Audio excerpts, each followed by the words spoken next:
Cashier سے انہوں نے آغاز کیا اور اسسٹنٹ وائس پریزیڈنٹ UBL بھی رہے ہیں. یقین کریں کہ اس وقت اپروکسیمیٹلی میری تنخواہ جو تھی بیسک 120 تھی، ٹوٹل 350 روپے بنتی ہوگی، اور وہ اس وقت بہت بڑی چیز تھی. اور لوگ دیکھتے تھے کہ بالکل ایک 16 سال کا بندہ بیٹھا ہوا 7 لاکھوں کی کیش پڑی ہوئی ہے. میرے خیال میں شارٹ کٹ نقصان دہ ہوتا ہے. جتنی جلدی چیز ملتی ہے پھر اتنی جلدی جاتی بھی ہے. بسم اللہ الرحمن الرحیم. السلام علیکم ناظرین، اردو ٹرینڈز کے ساتھ میں ہوں ملک دانش علی، آپ کی خدمت میں حاضر ہوں. ہمت کرے انسان تو کیا کچھ نہیں کر سکتا ہے. ایک ایسی ہی مثال ہمارے ساتھ اس وقت موجود ہیں محمد رمضان صاحب. ان کے حوالے سے آپ کو بتاتے چلیں کہ انہوں نے کافی حد تک مشکلات کی ان چٹانوں کو عبور کرتے ہوئے اپنی منزل کو پایا. اب انہوں نے اپنی منزل جو پائی ہے اس میں کافی حد تک مشکلات.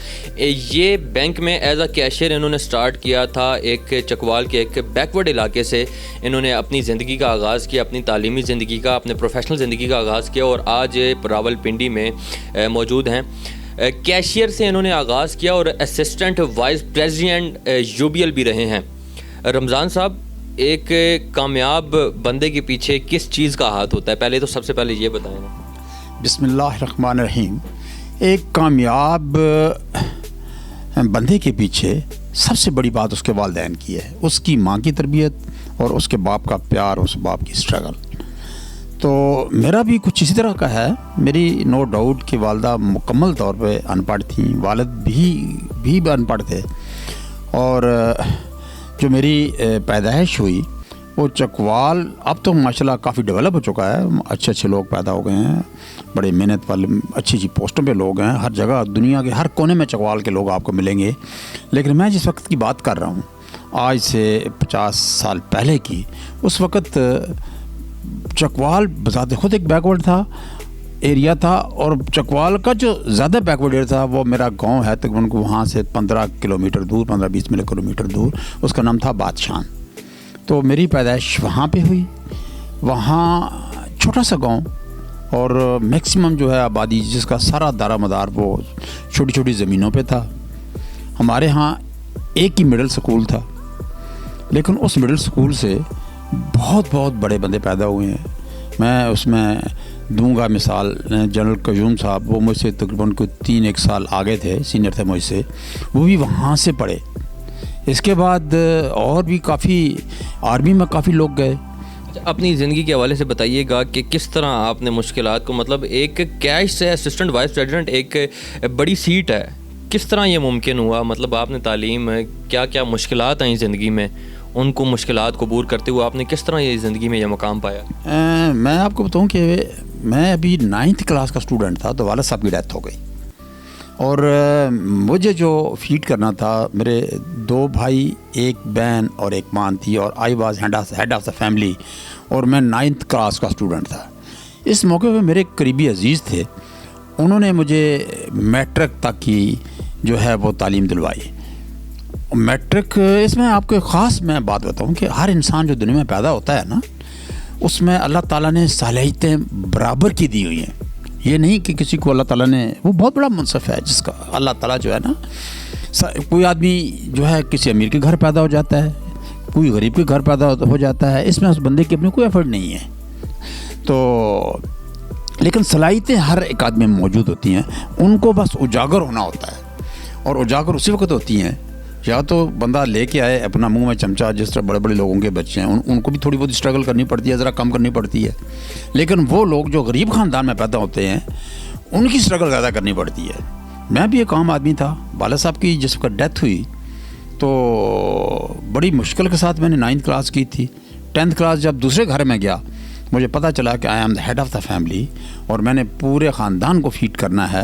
تو فوری طور پہ چینجز آ گئی مجھ میں، اور میں نے اپنے اسکول میں ٹاپ کیا، اسکالرشپ لیا، اور یعنی پہلی پوزیشن ود فزکس، کیمسٹری اور میتھ کے ساتھ. ابھی میری عمر 16 سال ہی تھی.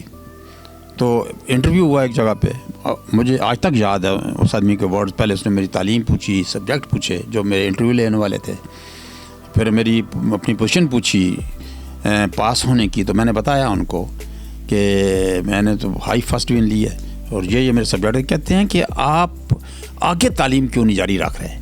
تو پھر ان کو بتایا. میں نے کہا جی میرے والد صاحب کی ڈیتھ ہو گئی اور I am head of the family. یعنی 16 سال کی عمر میں انہوں نے مجھے بینک میں بھرتی کر لیا. آپ یقین کریں گے اس وقت اپروکسیمیٹلی میری تنخواہ جو تھی بیسک 120 تھی، ٹوٹل 350 روپے بنتی ہوگی، اور وہ اس وقت بہت بڑی چیز تھی. اور لوگ دیکھتے تھے کہ بالکل ایک 16 سال کا بندہ بیٹھا ہوا 7 لاکھوں کی کیش پڑی ہوئی ہے. تو یہ اللہ تعالیٰ کا کرم ہے کہ اس بچے سے اللہ تعالیٰ نے کام لیے، اور میں اچھی بھلی پوزیشن پہ جو وہ یعنی اس کو میں نے اچھے طریقے پہ سر انجام دیا. ان دا مین ٹائم میں نے اپنے گھر کو بھی فیڈ کرنا تھا، گھر کو کر رہا ہوں. دوسرا یہ ہے کہ جہاں پر میں رہ رہا تھا وہاں میرے گاؤں سے کوئی 20-25 کلومیٹر دور تھا، وہاں مجھے لگ رہنا پڑتا تھا، وہاں پر ہی بیٹھا ہوں. تیسرا جو تھا وہ میں نے تعلیم جاری رکھی. جب میں نے سٹارٹ کیا I was matriculate at that time.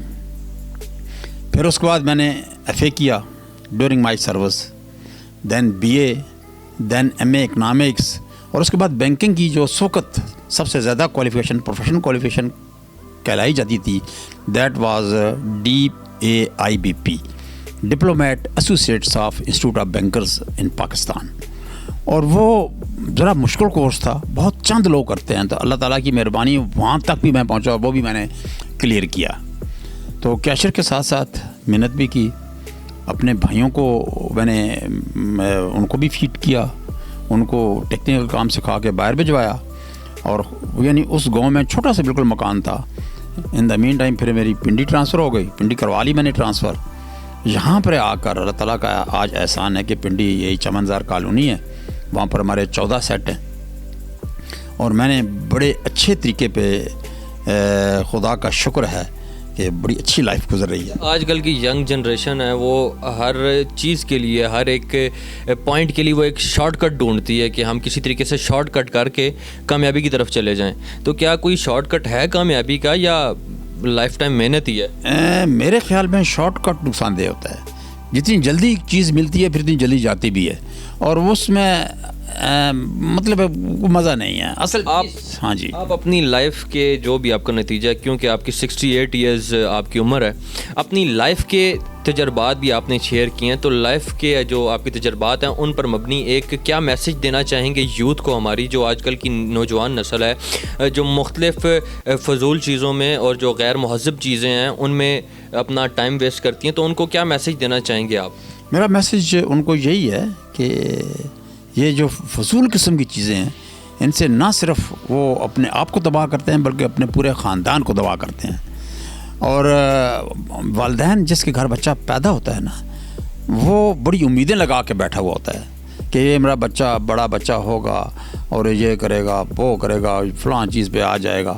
اور جس وقت وہ کسی غلط کام میں پڑ جاتے ہیں تو ان سے تو بندہ نہیں پوچھتا نا کہ ان کے والدین پہ کیا گزر رہی ہوتی ہے، جنہوں نے اپنے آپ کو تباہ کر کے اس بچے کو اسٹیج یعنی وہ ایک نئی زندگی دیتے ہیں، آگے لے کے جاتے ہیں.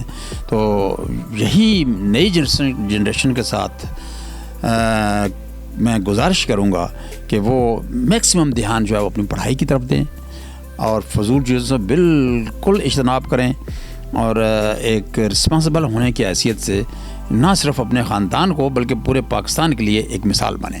جی بالکل ناظرین، یہ تھے محمد رمضان جنہوں نے اپنی 68 سالہ زندگی کے بارے میں بتایا کہ کیسے انہوں نے ایک کیشیئر کی پوسٹ سے لے کر ایک اسسٹنٹ وائس پریزیڈنٹ UBL جو کہ بینک کی ایک ٹاپ رینکنگ پوسٹ میں شمار ہوتی ہے، وہاں تک کا سفر ان کا کافی مشکلات سے بھرپور تھا، مگر اللہ کو یاد کرتے ہوئے، مگر کامیابی جو ہے کامیابی کے پیچھے محنت ہی ہوتی ہے. محنت کرتے ہوئے اپنی ایک پوسٹ پائی، اپنی ایک سیٹ پائی، اپنا ایک مقام پایا، پیسہ بھی کمایا، عزت بھی کمائی. یہ تمام تر جو چیزیں ہیں اس کے پیچھے محنت ہے، اور محنت کرے انسان تو کامیابی اس کے لیے آسان ہو جاتی ہے.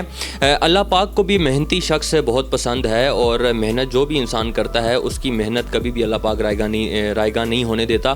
اس تمام تر اس مثال سے بھی اور اس کے ساتھ ساتھ دیگر ہمارے پاس پاکستان میں بھی کئی مثالیں ہیں جن سے ہمیں تمام تر باتیں سیکھنے کو ملتی ہیں. نوجوان نسل کے لیے خصوصی پیغام یہی ہے کہ محنت کریں اور اپنی کامیابی اور فضول حرکتیں نہ کریں، کیونکہ ان فضول حرکتوں سے نہ صرف آپ اس معاشرے کے اندر گندے ہو رہے ہوتے ہیں، اور اپنے نہ صرف آپ ہو رہے ہوتے ہیں بلکہ اس کے ساتھ ساتھ اپنے والدین کی بھی عزت جو ہے اس کو پامال کرتے ہیں.